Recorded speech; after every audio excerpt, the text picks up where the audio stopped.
My name is Thomas J. Dailey. Thomas, Thomas, J for Joseph, Dailey, Dailey. Where were you born? In Blueville, Connecticut. Blueville? Blueville, Connecticut. Could you spell it? Blueville, Blueville. What is your birthday? August 3rd, 1928. That's yesterday, my birthday. You born a year before the Great Depression. Yeah, I grew up in a depression. How was it? Tell me. Terrible. You know, no meat, no sugar, no bacon, no butter, no tires, no excess run around like a kid. Cannot have a car because he cannot get gas. Only people who are working on defense could get gas, and they had a black stamp, a green stamp, and a red stamp in your windshield, A, B, or C. And depending where you worked, if you had a government job, of course, you had the one that was 10 gallons. If you were just a resident, maybe you have the small one with 3 gallons. Huh. And if you wore your tires out, ooh, the only person who could get it are people who had a government job or a defense job. Yes, he could get tires for his car, you know? But everybody else, if you wore your tires out like you wore your shoes, it was very hard to get them in the war, you know? So how was your family then? Did your parents work for government? No, I am an orphan. When I was 3.5 years old, my parents died. I had signed for the draft. When was it? The draft, I signed for the draft. When? I guess I was 17 or 18. I signed somewhere around there. I signed for the draft. But I was in the draft. But I was using another address of another friend of mine on McGill Street. I used their address when I registered for the draft board. He says, "We'll tell you what we're going to do. You're eligible for draft, and we can take you under the draft.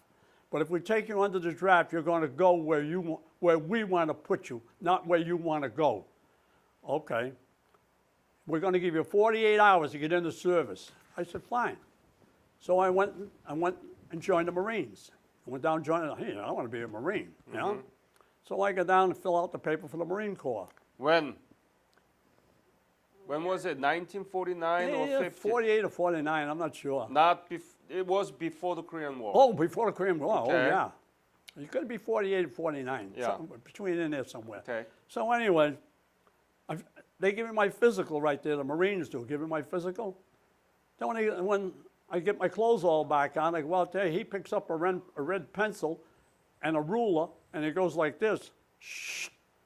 Draws a red line right through my name. I said, "What's that, I'm already a sergeant?" He said, "No." He said, "The Marine Corps wants a few good men. I ain't smart enough to go in the Coast Guard or the Air Force. I don't even think about those two." I go back to the Army and I said, the Marines won't take me, you know? And I didn't go anywhere else. I said, "You know what?" I said, "You know where I'd like to go?" I said, "How about airborne? I'd like to be a paratrooper." Okay. You know? Yeah. Whoa, he said, "We can arrange that."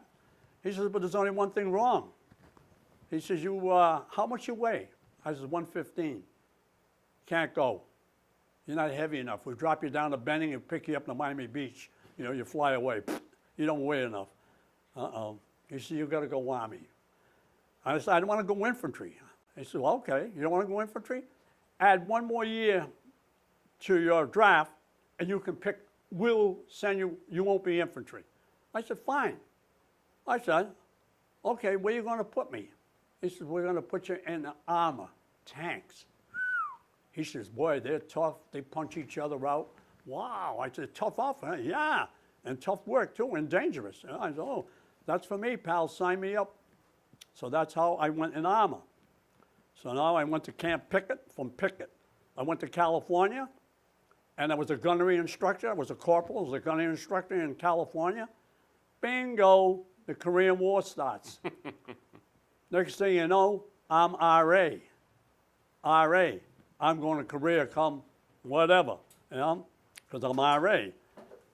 So now they send me to Korea. I get to Korea, I get to Japan, and they hand me an M1. An M1, I don't even know which end the bullets come out of this thing. I've never seen one. I always carried a pistol. Now I got an M1. What am I going to do with this? You know? So you'll figure it out when you get there. So okay, off the where we went to. When did you go to Korea? The end of 1949, or the beginning of 50. You know? Before the war broke out? No, after the war started. So It was in 50 when I went to Korea. right. Yeah, because the war had already started when I went to Korea. What month did you arrive in Korea? Let me see. Either around the late of August or September. Really? Yeah, right. So it was very early phase. Yeah, of right in the beginning of the war. Yeah, I came in with the 1st Marine Division. Ah. Right in the beginning.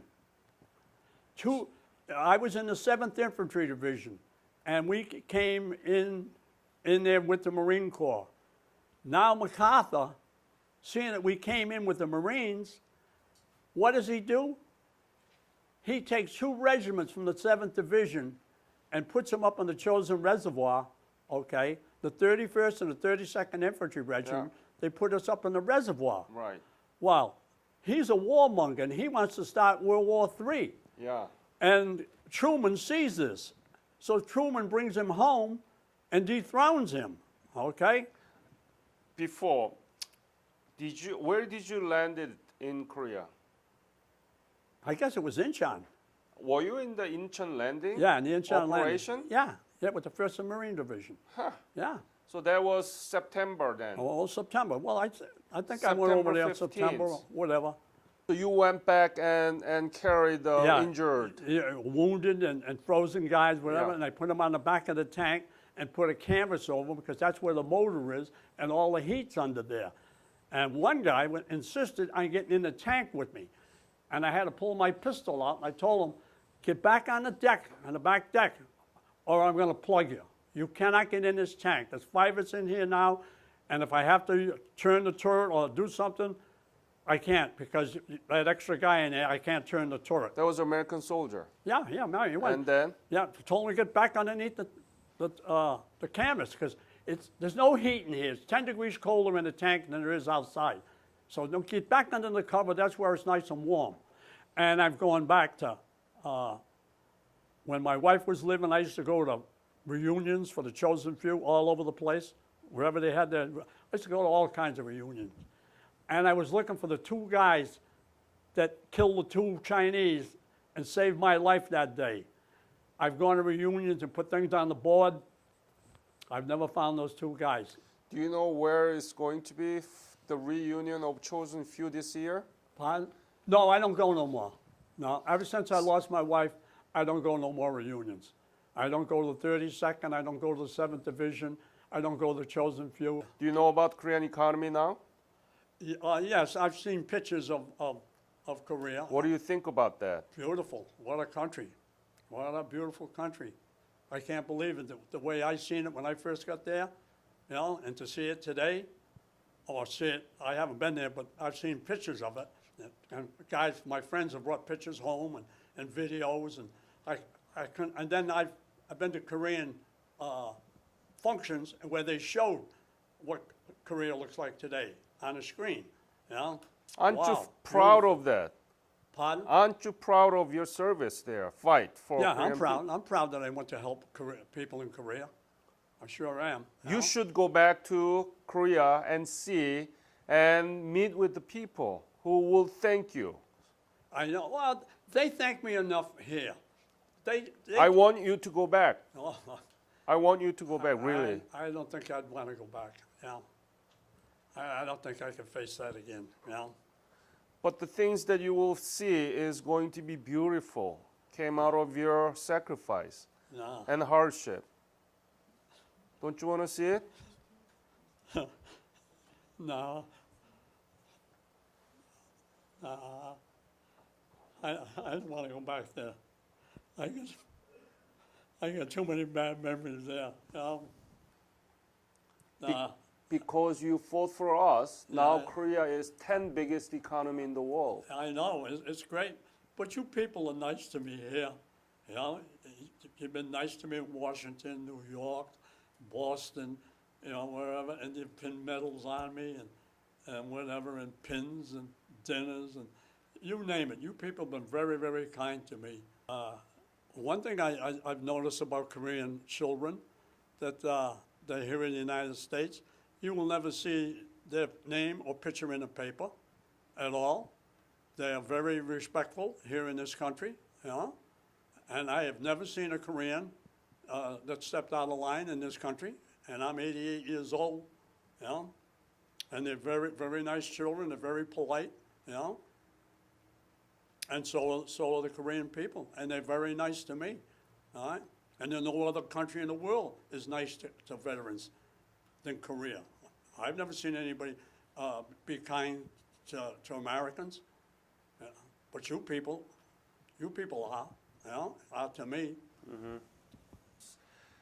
The battle that you were in, Incheon Landing, Changjin Battle, and Heartbreak Ridge and Pork Chop Hill. Pork chop. Now, This is I've been up and down the peninsula. Yeah. In the tank, you're very, you know, they want you here, there, you know. If they need heavy support, you know, that's where we'd go, you know.